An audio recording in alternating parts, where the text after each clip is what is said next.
Saudara, hari ini saksi ahli memberikan kesaksian meringankan bagi kubu terdakwa Ferdy Sambo. Keterangan ahli soal kesamaan kehendak, pembuktian motif, masa tentang perencanaan pembunuhan sampai tanggung jawab. Jika pelaku salah tafsir, tak pelak menguntungkan posisi Ferdy Sambo dan Putri Chandrawati. Namun, menyudutkan Richard Eliezer. Sudah bergabung bersama kami kuasa hukum Richard Eliezer, Roni Talapesi, dan juga ada pakar hukum sekaligus mantan hakim Asep Iwan Iryawan. Selamat petang Bapak-Bapak. Selamat petang. Saya ke Kang Asep dulu. Kang Asep, tadi yang terbaru adalah hakim menyatakan besok akan mengunjungi lokasi rumah Ferdy Sambo di Duren 3 dan juga rumah Saguling. Apa yang hendak digali dari sana?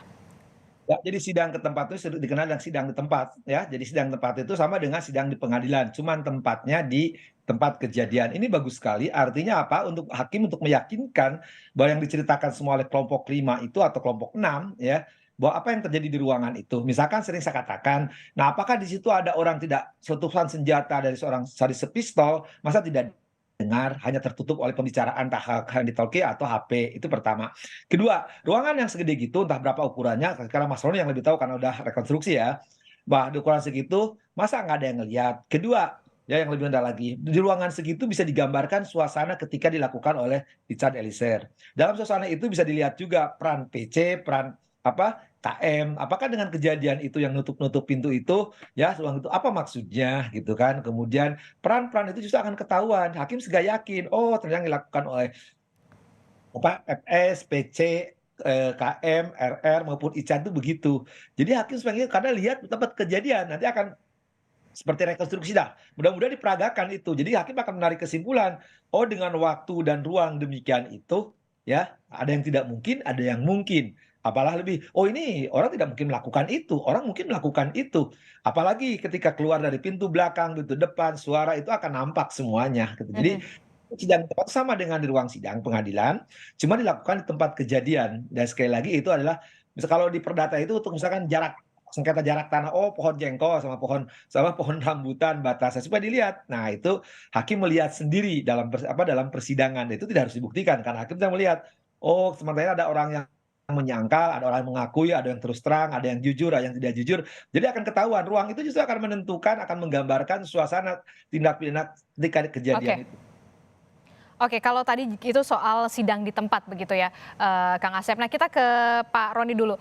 Pak Roni, dalam sidang hari ini ahli yang meringankan Sambo juga sempat dan lagi-lagi menyinggung soal bagaimana harus ada kesepahaman dan hajar cat atau tembak cat yang kemudian yang bertanggung jawab adalah bisa dikatakan di sini Eliezer. Tanggapan Anda seperti apa?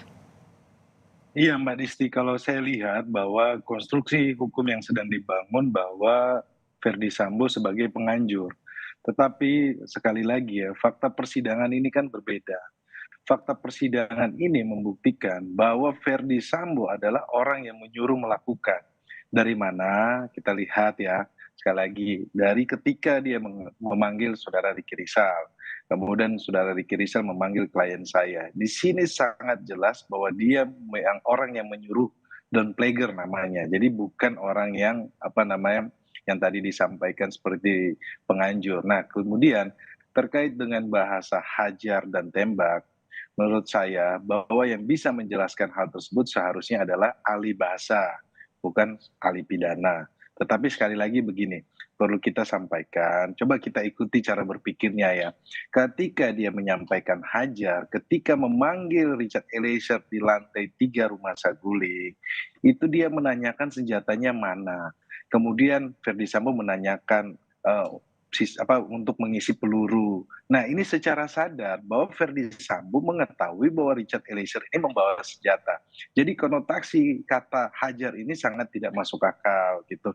Jadi kalau kami melihat bahwa ini diksi kata yang dipakai bahwa seolah-olah klien saya salah menerima perintah. Nah, pertanyaannya, kenapa klien saya kalau salah menerima perintah itu TKP dibersihkan, kemudian terus CCTV-nya dibersihkan juga, kemudian DNA dari almarhum Joshua dibersihkan juga, karena dikhawatirkan ada bekas DNA-nya dari Ferdy Sambo. Kemudian kenapa juga harus menembak tembok.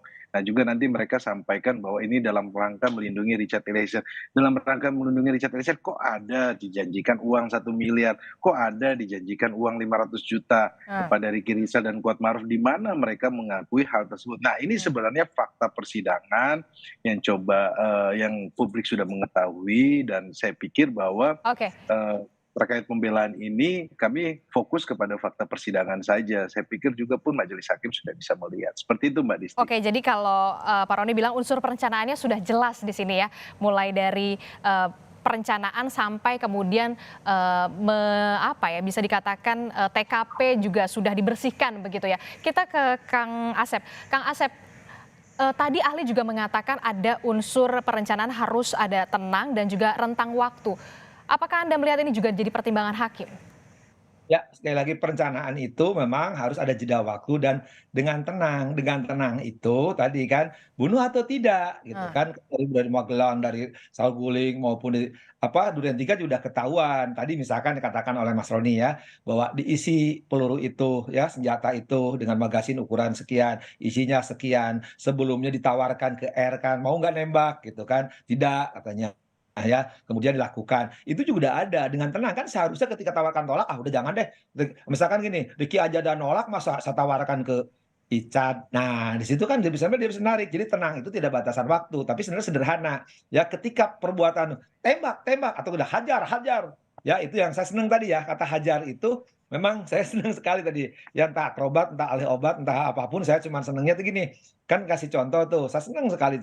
Ya ibarat makanan katanya. Kalau ibarat makanan tuh hajar, tembak. Ya betul, kalau orang sedang pegang senjata, ya hajar. Ya betul, pasti kalau perlu kan bukan untuk dimakan, untuk hmm. makan nyawa gitu, pasti dikeluarkan kan untuk membunuh orang. Jadi itu juga perlu dipahami. Nah, kemudian soal tenang dan apa dengan dengan jeda waktu. Saya kira anak semester 2 juga udah tahu. Nah, lebih penting lagi, ketika tenang dia dihubungkan dengan pasal 51 ayat 2 tentang penganjur gitu kan. Ya beda pasal 51 ayat 1 dan ayat 2 kalau penganjur dengan tenang ya. Ya pasti kalau menganjurkan kan dengan tenang, anjuran untuk ber-KB, anjuran untuk hidup sederhana, ya, anjuran untuk curi jemuran gitu. Jadi sekarang lagi kalau anjuran sebagai soal penganjur dikaitkan dengan tenang dan jeda waktu, yaitu dua hal yang berbeda. Jadi ayat 51 ayat 1 dan 51 ayat 2 dikaitkan dengan perencanaan, tolong hati-hati. Nanti mahasiswa saya pada ketawa-ketawa gitu. Oke, tadi kan juga ahli menyatakan Sambo, terdakwa Ferdi Sambo ini tidak tenang karena istrinya dilecehkan begitu ya. Apakah ini upaya Iya. juga bisa diterima hakim? Apakah upaya untuk menghindar dari dakwaan pembunuhan berencana? Ya udah pasti, semua juga kan alasan itu selalu mengatakan spontan. Cuman masalahnya, katakan ada kejadian kan di Magelang. Sekarang saya katakan iyalah, sudahlah. Kita terima aja itu sudah paling gampang gitu kan. Loh, kalau emosinya kenapa ada jeda waktu, ada waktu hiburan, ada main bulu tangkis dan sebagainya. Cukup waktu kan. Kalau emosi mah ketika saya dijita kepala saya oleh Mas Roni, oh saya nggak nunggu waktu, apalagi saya ngerahkan pasukan dari Jawa Barat. Saya jitak lagi Roni gitu kan. Itu juga kalau itu memang masa emosi tertahan gitu. Jadi ya tenang, tenang untuk memerintahkan membunuh gitu. Oke, kalau Kang Asep menyatakan melihat dalam kasus ini motif memang harus dibuktikan atau seperti apa? Kalau tadi ahli bilang motif harus dibuktikan.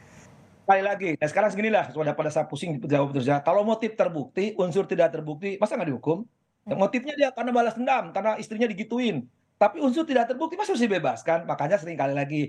Tadi jaksa penuntut pintar sekali tuh kan. Dari zaman dulu, zaman sekarang pun ya, itu sudah dikatakan yang dibuktikan itu didakwa 340, jadi dibuktikan unsur. Motif apa nanti? Nanti itu cuma pertanyaan juga saudara, kenapa Anda membunuh? Karena istri saya digagahi, istri saya dibanting, saya dianiaya. Kalau itu tidak terbukti juga nggak ada masalah sekali lagi ya. Jadi motif itu bukan yang harus dibuktikan sekali lagi itu perlu dipahami ya. Jadi kalau sekarang mengatakan motif itu kaitan dengan sengaja, sekali lagi ya, sekali lagi saya katakan sengaja itu hanya dua tafsirannya, mengetahui dan menghendaki. Dia menghendaki nggak dibunuh? Ya, enggak, karena dia diperintah. Contohnya kliennya Roni itu kan, dia mengetahui nggak? Mengetahui, karena sejak awal juga kasih isi pistol, menghendaki. Menghendaki, karena apa? Karena perintah si Ricky dan si Eliezer suruh menembak.